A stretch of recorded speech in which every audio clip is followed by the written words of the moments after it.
தர்மம் அல்ல, அது சேரிட்டி அல்ல, அது எத்திக்ஸ். நம்முடைய வாழ்க்கையினுடைய வாழ்வியல் முறை அறம் சார்ந்தது. அறம் சார்ந்த வாழ்க்கையை வாழ்ந்து கொண்டிருப்பவர்கள் நாம். அறம் என்பது என்ன? எவ்வளவு கோபமாக இருந்தால் எந்த ஒரு வன்முறையான சொல்லையோ செயலிலோ நாம் ஈடுபடாமல் இருப்பது என்பது நம் அறம். நான் பல நேரங்கள்ல பார்க்கிறேங்க, கோபத்தினுடைய உச்சத்துல அப்படி சொல்ல பேசுறாங்க. கோபமாக இருக்கின்ற பொழுது மௌனமாக இருக்கக்கூடியவர்கள் தான் நல்ல தலைவர்கள்.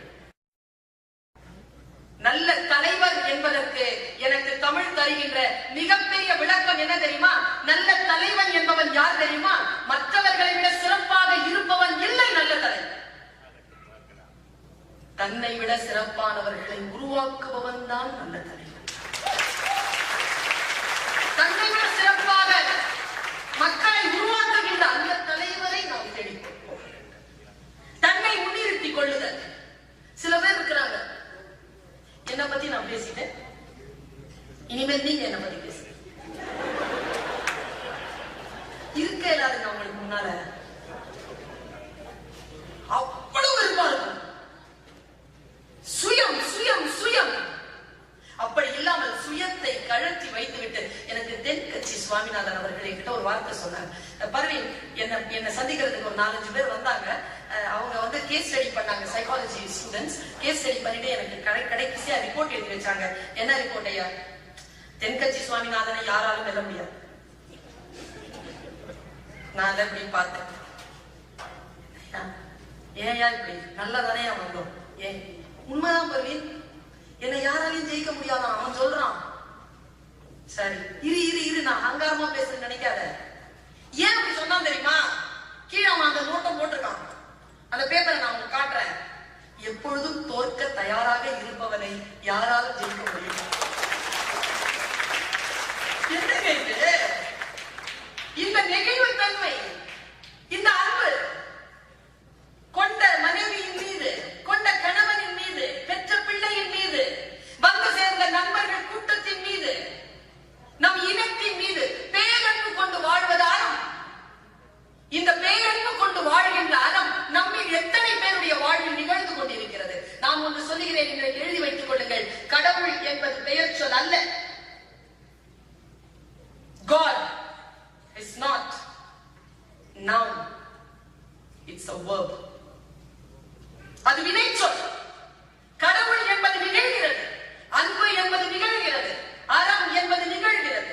நிகழ்ந்தால் தான் அதற்கு அறம் என்று பெயர், நிகழ்ந்தால் தான் அதற்கு கடவுள் என்று பெயர், நிகழ்ந்தால் தான் அதற்கு அறம் என்று பெயர். அந்த அறத்தோடு சில விஷயங்கள் நிகழ்ந்து கொண்டிருக்கின்றன, நம்ம பார்வைக்கு தெரிகிறது. நான் சமீபத்துல கணவன் மனைவி உறவு இருக்கு இல்லையா, இப்ப ரொம்ப அது வந்து நீர்த்து போய்கிட்டே இருக்கின்ற ஒரு குற்றச்சாட்டு தமிழ் சமூகத்திற்கு மேல் திணிக்கப்பட்டுக் கொண்டிருக்கிறது. ஏன்? என்ன காரணம்? என்ன காரணம்? கிராட்டிடியூட் இல்லைங்க. கணவன் மீது மனைவிக்கோ, மனைவியின் மீது கணவனுக்கோ நன்றி உணர்வு இல்லை. நான் சின்ன வயசுல ஒரு ஹதீஸ் என்னுடைய தாயார் என்னிடத்தில் சொன்னாங்க. ரசூலுல்லாஹ் ஸல்லல்லாஹு அலைஹி வஸல்லம் அவர்கள், நபிகள் நாயகம் அவர்கள் நடந்து கொண்டே போனாங்க. போயிட்டு திரும்பி வந்துட்டாங்க. அவர் போனது ஒரு மன்னரை, இடுகாடு. போயிட்டு திரும்பி வந்துட்டு அழுறாங்க, கண்ணீர் வடிக்கிறாங்க. என்னன்னு கேட்டா, மன்னரை வேதனைகளை நான் பார்த்தேன் அப்படின்னாங்களாம். என் தாய் எனக்கு சொன்னதுங்க, ஒரு குழந்தைக்கு தாய் சொல்லுகின்ற நல் சொல். நீங்க நினைக்காதீங்க, நீங்க எது சொன்னாலும் அந்த குழந்தை கேட்காதுங்க, கேட்கும். ரெசிப்ரிகேட் பண்ணாது, அதனால அது கேட்காது முடிவு பண்ணாதீங்க, அது கேட்கும். சொல்லிட்டே இருக்கு. என் தாய் எனக்கு சொல்லிக்கொண்டே இருந்தாள், நான் என் பிள்ளைக்கு சொல்லிக்கொண்டே இருக்கேன். அது கேட்காது, ஒரு வாட்டி சொல்றேன், விட்டுரு. என் தாய் விடல, சொல்லிட்டே சொன்னா. ஏன் அழுதாராம்? 2 வேதனைகளை பார்த்தேன். இதை விட குழந்தைக்கு ஒரு விஷயத்த சொல்லி தர முடியுமா? ஒரு பெண் குழந்தைக்கு. என் அண்ணனும் இருக்கான் பக்கத்துல, அவனுக்கு ஒரு வாய்ப்பு. 2 பேருக்கும் சொன்னா எங்க அம்மா. சொன்ன வார்த்தை பாருங்க, ரசூலுல்லாஹ் அழுதுட்டே இருந்தா. நான் வந்து அது எங்கேயுமே வாசிக்கல. ஆனா அம்மா ரசூலுல்லாஹ் மேல போட்டு சொன்னாங்களா? இல்ல எனக்கு தான் அந்த ஹதீஸ் இன்னும் கிடைக்கலையான்னு தெரியல. ஆனா அது உண்மையாதான் இருக்கும்.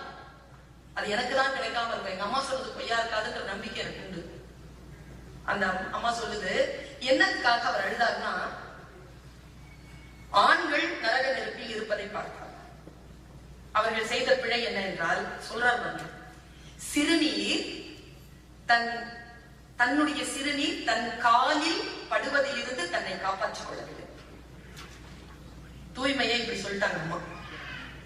சிறுநீர் கழிக்கின்ற பொழுது குழந்தைகள் அதை காலிலே படாமல் இருக்க வேண்டும் என்று நான் சொல்ல, அந்த தமிழகத்திலே அந்த சூழலிலே வாழக்கூடிய அந்த குழந்தைக்கு சொல். அடுத்தது, பெண்கள் நிறைய பேர் மன்னரையில் வேதனை அனுபவித்தார்கள். என்ன என்றால், தான் கொண்ட கணவன் மீது நன்றி இல்லாமல் இருந்தார்கள். அப்படி என்ன நன்றி இல்லாமல் இருந்தார்கள்? ஒரு வார்த்தை சொன்னாங்களோ, உன்னால நான் என்ன சுகத்தை கண்டேன். என் அம்மா சொன்ன டயலாக். இந்த சொல்லுக்கு நரக வேதனை என்று என் தாய் என்னத்தில் சொல்கிறார். உன்னால் எனக்கு என்ன சுகம் கிடைத்தது என்று ஒரு பெண் பேசுவது நன்றி இல்லாத ஒரு பேச்சு. எவ்வளவு முறை சொல்லுது. எங்க அப்பாவும் தான் என்ன எத்தனையோ இடத்தை பார்த்தாரு. எப்போ 40 வருஷம் அப்புறமா கல்யாணம் ஆயிட்டு. அங்கெல்லாம் பண்ணியிருந்தேன்னா இன்னைக்கு இந்த மாதிரி நான் சீரழிஞ்சிருப்பேனா? நன்றி உணர்தல் ஒரு பெண்ணுக்கு இருக்க வேண்டும். அதே உணர்வு ஒரு ஆணுக்கு இருக்க வேண்டும். எனக்கு தெரிஞ்சு நன்றி உணர்வு எல்லா ஆண்களுக்கும் above 60 வந்துருதுங்க. அது எங்க இருந்தா ஒழிஞ்சிட்டு இருக்கோ வந்து சேர்ந்துருது. அது ஒரு 30 வயசுல வந்தா என்ன, ஒரு 35 வயசுல வந்தா என்ன, வேற வழியே இல்லாத போது வந்துருக்குமா? இப்போதாங்க என்ன பார்த்துக்கிட்டா, அவதாங்க என் பிள்ளைகளை வளர்த்தா, அவ இல்லன்னா நான் இல்லைங்க. அந்த வினாடியில் நீ அதை சொன்னாயா? நிகழ்ந்து கொண்டே இருக்கின்ற ஒன்று சொன்னாயா? எங்க ஒரு பொண்ணு என்ன நாங்க விடுறாளா? தன் அடையாள, தன் உணவு, தூக்கம், உடை, தமிழ் சமூகத்தில் குலதெய்வத்தை கூட மாத்திக்கிறாங்க. அந்த பெண்ணின் மீது ஒரு கிராட்டிடியூட் இருக்குதா? ஒரு ஆணின் மீது ஒரு பெண்ணுக்கு கிராட்டிடியூட் இருக்குதா? இந்த கிராட்டிடியூட் இல்லாததனால் தான், இந்த நன்றி அறிதல் இல்லாததனால் தான் நான் சொல்லுகிறேன், இந்த நன்றி அறிதல் வர வேண்டும் என்றால் 2 பேரும் சேர்ந்து இலக்கியம் சார்ந்த சூழலில் இருங்கள். இலக்கியத்தை வாசிங்க. நான் ஒரு இலக்கியத்தை சொல்றேன். நீங்க கார் ஓட்டிட்டு போகும்போதே கனவு கண்டுகிட்டே போங்க, இந்த மாதிரி ஒரு பொண்ணு நம்ம வாழ்க்கையில கிடைச்சிருந்தா நாம எவ்வளவு சந்தோஷமா இருப்போம் அப்படின்னு. அவள் உங்கள் பக்கத்தில் தான் இருக்கிறார். முதலில் நீங்கள் அதை நம்ப வேண்டும்.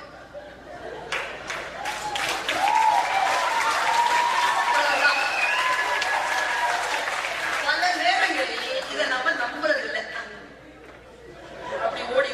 நான் ஒரு காட்சியை சொல்றேன். தமிழ்ல அது உண்மையோ பொய்யோங்க, பொண்ணு அப்படிதான். இன்னைக்கு எழுதிட்டு போங்க நீங்க, பொண்ணு அப்படிதான்.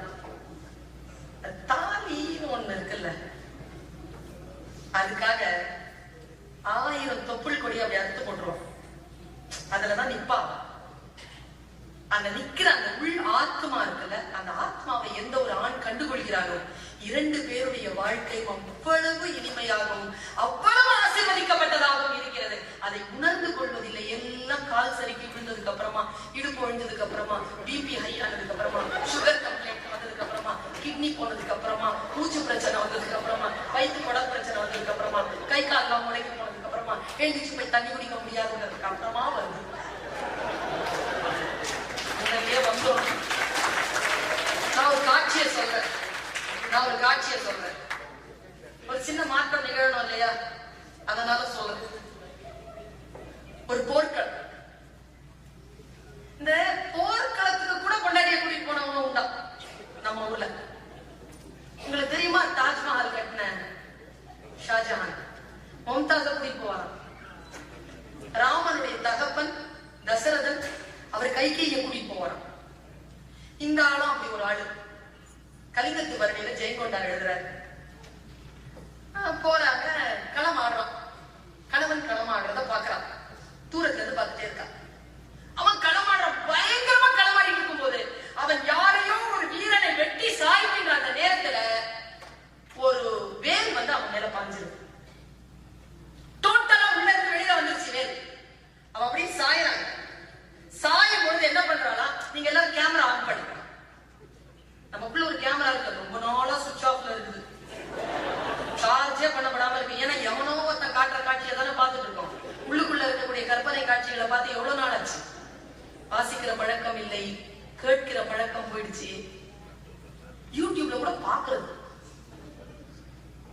என்ன போட்டிருப்பாங்க, எப்படி பேசுறாங்க, இப்படிதான் காதல அப்படி கேட்கிற அந்த பழக்கம் இல்லை. கேட்டு பாருங்க, உரை சித்திரம், சித்திரத்துல வாங்க, அவன் சாயிரான், இவன் ஓடி போய் தான் உடம்ப அப்படி சதுக்கி போய் அவனை தாங்கிட்டான், தாங்கிட்டு செத்துட்டான், அவனுக்கு மேல செத்துட்டான்.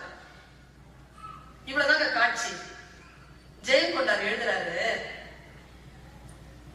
தன் கணவன் உடலை மண் மகள் தழுவாள் முன் தன் உடலால் தாங்குவாளை காண்மின் காண்மின். மண்ணு நகர ஒரு பொண்ணு தானே, தன் புருஷனை ஒரு பொண்ணு தன் கண் முன்னால தழுவ முடியாதான், அதனால தன் உடலால் தாங்குவாளை காண்மின் காண்மின். பின்னாட்டு மகளிர் தன் கொழுநன் உயிரை புணரா முன்னம் ஆவி ஒக்க விடுவாளை காண்மின் காண்மின். செத்துட்டாங்க, வீர மரணம் அடைஞ்சாங்கன்னா அங்கதான் தேவதைகள் வந்து அவங்களை கல்யாணம் பண்ணிப்பாங்க. அவன் வீர மரணம் அடைகிறான், ஏதேனும் ஒரு தேவதை வந்து தன்னுடைய கணவனுடைய உயிரோடு சேர்ந்துவிடக் கூடாது என்பதற்காக தன்னுடைய ஆவியை தன் கணவனுக்கு முன்னால விட்டுட்டு அங்க போய் நிறுத்தாங்க. இப்படி எழுதுறாங்க ஜெயகொண்டான். அவ வேற யாரும் இல்ல, உங்க லெப்ட் சைட்லயோ இல்ல ரைட் சைட்லயோ நீங்க தாலி கட்டிக்கிட்டு உட்காந்துருக்கான். அடையாளம் காண வேண்டும். நான் குவைத்து நினைக்கிறேன், மனசுல தோணுச்சு, அதை சொன்னேன். நான் பார்த்த காட்சி இது சொல்லணும் தோணுது, அதனால சொல்றேன். இந்த சமயம் இவ்வளவு அற்புதமானது தெரியுமா? எங்க இஸ்லாத்துல ரசூலுல்லாஹ் வந்த போது தன் மலையிலிருந்து திரும்பும் போது உடம்பெல்லாம் நடுங்கிட்டு இருந்த அந்த அம்மாவை, அந்த ஐயா உடம்பு நடுங்கிட்டு வர, என்னை கடவுள் தேர்ந்தெடுத்து விட்டான் ரசூலுல்லாஹ்வாகன்னு சொல்றாங்க.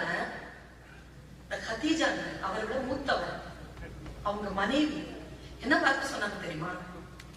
நான் நம்புகிறேன், முஸ்லிம்களினுடைய 5 கடமைகளில் முதல் கடமை ஈமான், நம்பிக்கை. அப்படி என்றால் இஸ்லாத்தை முதலில் ஏற்றவள் ஒரு பெண் தான். அவள் நம்பினாள், ஒரு கணவனுடைய மனைவியாக நம்பிய.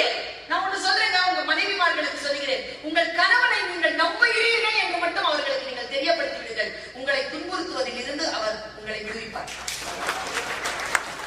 கற்றதெல்லாம் அவ்வளவு பாதிக்கப்பட்டிருக்காங்க, அவங்கள நம்ம நம்புறது இல்லை அப்படி இருக்காங்க.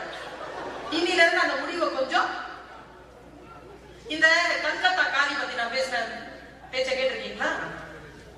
நான் கல்கத்தா போயிருந்தேன். அப்ப வந்து இந்த விவேகானந்தருடைய குரு ராமகிருஷ்ண பரமஹம்சர் அவர் மேல எனக்கு கொஞ்சம் ஆர்வம் உண்டு.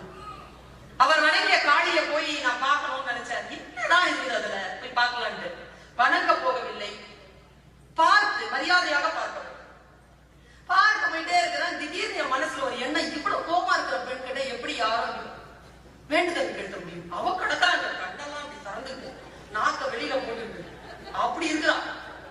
நம்ம வீட்டுல அந்த மாதிரி அம்மா இருந்துச்சுன்னா ஒரு வார்த்தை பேச மாட்டோம், இல்ல பேச மாட்டோம்.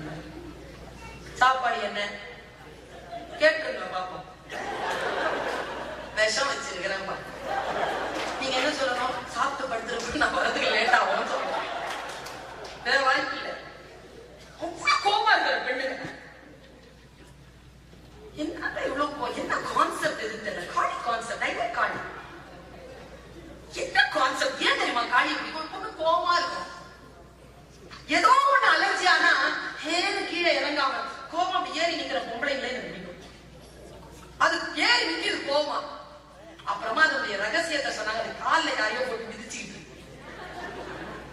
கோபத்துலதான் மிதிக்குதா அப்படின்னு கேட்டா, ஆமாமா கோபத்துலதான் மிதிச்சுதான். ஆனா அந்த ஜெஸ்டர் இருக்குல்ல, அது கோபமான ஜெஸ்டர் இல்லையா, கோபம் தனிக்க ஜெஸ்டராங்க. காளிங்கிறது யாரையோ போட்டு மிதிச்சதுனால கோபம் போயிருக்கு அந்த அம்மாக்கு. இதான் பாயிண்ட். ஒரு அம்மாவுடைய கோபம் போகணும்னா